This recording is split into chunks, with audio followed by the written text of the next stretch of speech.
റിയാദിൽ എത്തിയിട്ട് cake cut ചെയ്യാൻ തന്നാലേ എന്തായാലും ഡിലേ ആവും. So we plan in Al Khobar. ഇതിന്റെ സൂത്രധാരൻ വിനീതേട്ടന് എന്റെയും എന്റെ കുടുംബത്തിന്റെയും വക വലിയൊരു ബിഗ് താങ്ക്സ്. അപ്പൊ നമുക്കിനി കേക്ക് കട്ട് ചെയ്യാം.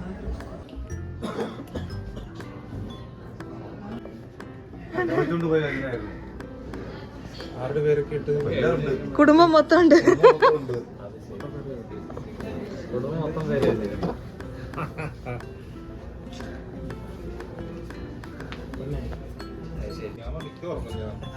ഞാൻ ചോദിച്ചു അവരുടെ കുടുംബ ഫാമിലി വലിയ വെക്കണ്ടേ?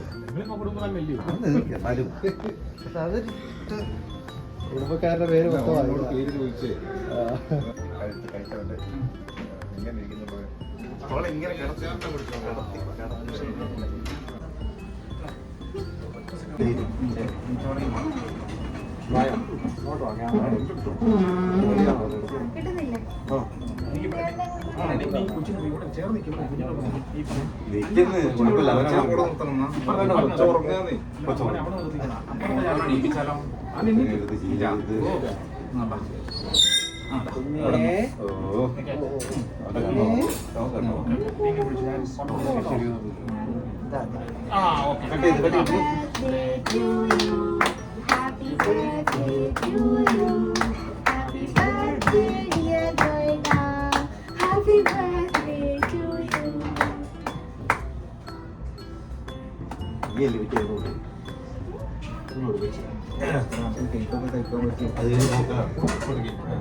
ഇങ്ങനെ കേക്ക് കഴിക്കാൻ പറ്റുമോ?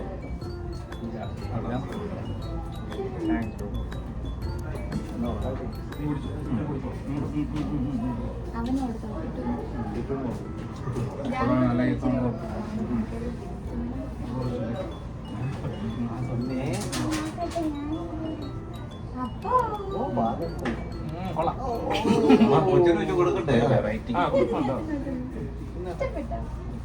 ചിപ്പിമൊന്ന് പോയി കൊടു.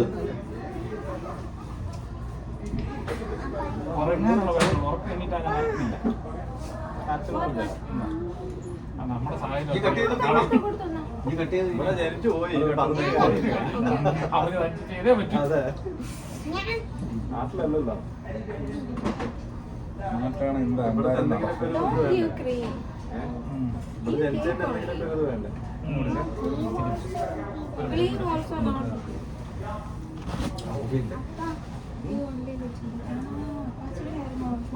അവള് കൊടുത്തില്ല.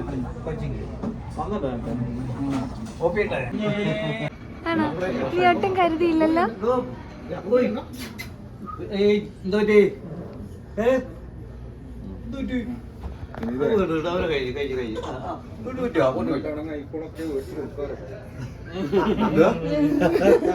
ഞാൻ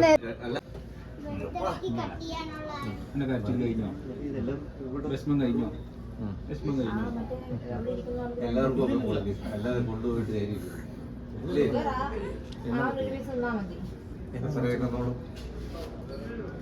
പക്ഷി പിടിക്കാല്ലേ? എടാ അവർക്ക് ജസ്റ്റ് കൊടുത്തിട്ട് നീ പിന്നെ നിനക്ക് കളിക്കാനല്ലയോ, കട്ട് ചെയ്യാനല്ലല്ലോ. ഇനി ലേറ്റ് ആയാലും കുഴപ്പമില്ല.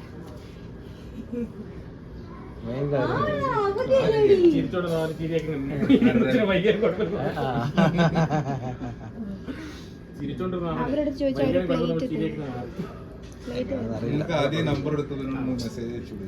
എനിക്ക് ഞാൻ ഇന്നലെ ആക്ച്വലി എനിക്ക് നോക്കി, എനിക്ക് അവരുടെ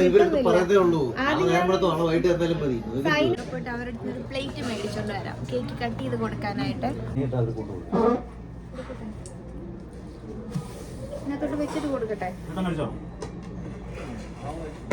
അല്ല നമ്മള് ഞാൻ കഴിച്ചു, ഇനി കൂടുതൽ കഴിച്ചാൽ നമുക്ക് അതില്ലേ ഷുഗർ ഉണ്ട്. അതുകൊണ്ടല്ലേ ഈ ചോറും കപ്സയൊക്കെ അടിച്ചതൊന്നും അടിച്ചു കഴിയുമ്പോൾ കുറേ അതിനെ വെള്ളത്തോറ് കിട്ടുകയോ ഉണ്ടോ ചോദിച്ചു അതാ ഈ തപ്പന്നെ കൊടുക്കുക. ഈ ഷുഗറിന്റെ എന്തെങ്കിലും നമുക്കിത് ഭംഗിയില്ലാത്ത മുറിയായി പോയി. അത് കാര്യമില്ല, നീ അങ്ങനെ കൊടുക്ക്. ഏത് പേട്ട് പിടിച്ചാൽ അതെ നീ അല്ലേ മുറിച്ചത്? ഏത് പേട്ട് പിടിച്ചത്? അച്ചപ്പൂരപ്പൂരടിച്ചിട്ട് കൂട്ടിച്ചെടുക്കണം. അവര് വിചാരിച്ചത് ഏത് ബോധമില്ലാത്ത കേക്ക് മുറിക്കുന്നതിനൊക്കെ ഒരു കേക്കിന്റെ ടിഷ്യൂ ചെയ്താൽ മതി. നമുക്ക് 1-2 പീസേ ഇവിടുത്തെ ക്രൂവിന് കൊടുത്തിട്ട് വരാം. ഇവിടെ കിടക്കോടെ ഇനി ആരും കൊണ്ടുപോന്നോ? അല്ലേ ഞാൻ കൊണ്ടുവന്നു. അപ്പൊ വണ്ടി കയറിയാൽ കുളമായി പോകും. കുളമൊന്നാത്തില്ല ഇടയ്ക്ക്.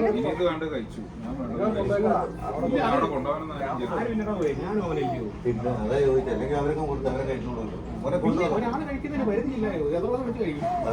ഇത് അവർക്ക് കൊടുക്കാം.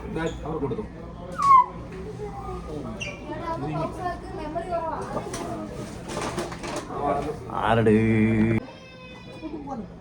നമുക്ക് 2 പീസ് കഴിക്കാവേ.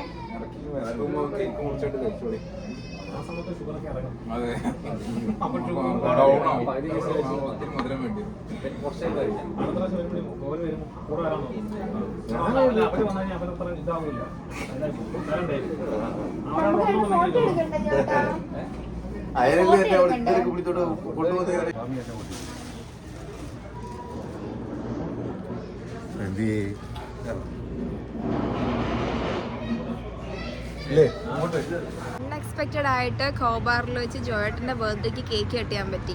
ഇതിൻ്റെ എല്ലാത്തിനും ചുക്കാൻ പിടിച്ച അതോ ആ നിൽക്കുന്ന അങ്ങ് അപ്പുറത്ത് നിൽക്കുന്നില്ലേ വിനീതേട്ടൻ, പുള്ളിക്കാരനാണ് ഏറ്റവും കൂടുതൽ താങ്ക്സ്. ഇനി നമുക്ക് അടുത്ത ഡെസ്റ്റിനേഷൻ പിടിക്കണോ വീട് പിടിക്കണോ എന്നുള്ള ഡിസൈഡ് ചെയ്യുന്നതേ ഉള്ളൂ.